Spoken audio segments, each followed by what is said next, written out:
اللهم صل وسلم وبارك عليك يا حبيبي يا سيدي يا رسول الله. حبيبتي واختي في كل مكان بتسمعيني فيه، ما تضيعيش على نفسك فرصة انك تربحي كتير اوي في اول اليوم، تبدأي يومك بحاجة جميلة تزودك حسنات وتبنيلك قصور في الجنة. وقومي قبل الفجر بساعة او نص ساعة حتى، صلي ركعتين وسبحي وصلي على النبي واذكري وابني لنفسك قصر في الجنة. صلي الفجر واقعدي بعده ساعة، أو بعد الشروق صلي إن شاء الله بعد الشروق بربع ساعة أو تلت ساعة صلي وابدأي يومك كده بتفاؤل وشوفي الخير والسعادة اللي انت هتبقي فيهم، يعني خير وسلام داخلي، وما تعرفيش بقى خير ربنا بيجي بعد كده ازاي. وبعدين ما تحسبيش الرزق بقى بالمال بس، احسبي بقى، شوفي ولادك، شوفي حياتك، شوفي أعمالك، شوفي التيسير اللي ربنا بيديهولك. هو ده الخير والرزق الكبير، مش المال. يمكن المال يجي ويجي معاه مرض، يمكن المال يجي ويجي معاه حاجة تصيب ولادنا لا قدر الله، يمكن المال يجي ويجيب اي حاجة، تعب نفسي، يجيب اي حاجة ما نحبهاش وما نتمنهاش.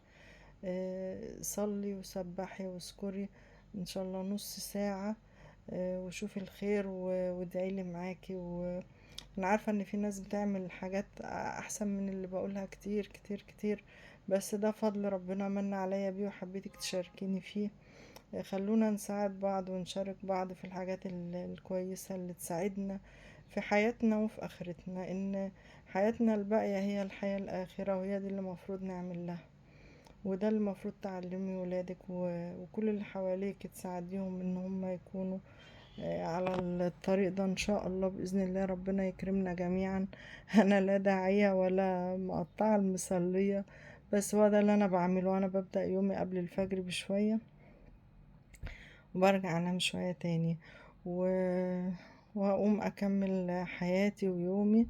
وبرضو طول اليوم انا ما بقطعش، الحمد لله والشكر لله. فحاولي حتى وانت في المطبخ بتذكري وبتصلي على النبي، وانت وانا بتفرج حتى على التلفزيون. انا ما بشوفش حاجة في التلفزيون كتير يعني، انما لو الولاد مشغلين وانا قاعدة برضو خلي سبحتك في ايدك. السبحة حاجة، السبحة دي صاحبتي المفضلة يعني، حاجة كده. معرفش، هي دي صاحبتي دلوقتي يعني، معرفش اعيش من غيرها بصراحة. وانا خارجة وانا داخلة.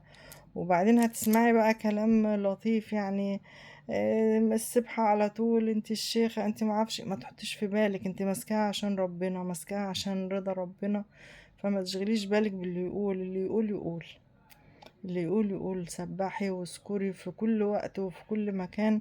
ربنا يرزقك التسبيح والذكر. اللهم أعنا على ذكرك وشكرك وطاعتك وحسن عبادتك في كل وقت وفي كل مكان يا رب. الفيديو ده يعني أتمنى يوصل لكل الناس ويشوفوا الرضا بتاع ربنا والخير بيبقى قد ايه. والله ما في المال بس، والمال ضروري، المال مطلوب وبيجي الحمد لله والشكر لله على كل حاجة. بس قبل منه بنتمنى رضا ربنا والراحة النفسية. الله يرزقكم السعادة وراحة البال وبر الأولاد، ويدي لكل واحد وواحدة طلبه النهاردة يا رب. لأجل خاطر سيدنا النبي تكرمنا جميعا وتكبر بخاطرنا وترزقنا السعادة وراحة البال.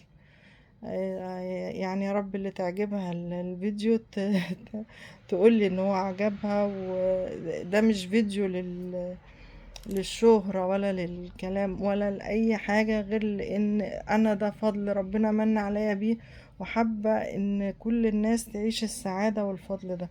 الله يرزقكم من فضله ويوسع عليكم جميعا. صباح الخير.